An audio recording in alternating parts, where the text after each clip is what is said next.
Kolkata circular railway, যাকে আবার বলা হয় কলকাতা চক্র রেল।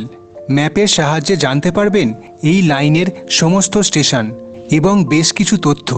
11ই জানুয়ারি 1875 সাল কলকাতা চক্ররেল খোলা হয়, কিন্তু প্রথম সার্কুলার ট্রেন ভারতে চালু হয় কলকাতা শহরে 1984 সালে 1984। ঠিক সেই বছরেই প্রথম মেট্রো রেল চালু হয় কলকাতায়। কলকাতা সার্কুলার রেল লাইনের দূরত্ব হচ্ছে 36.20 কিলোমিটার। এটা লুপের মধ্যে চলে।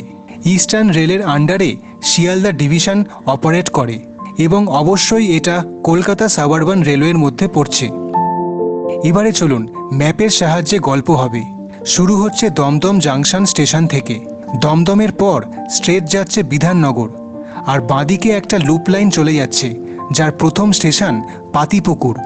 সেই লাইনে আমরা লাস্টে এসে মিশব। আপাতত বিধান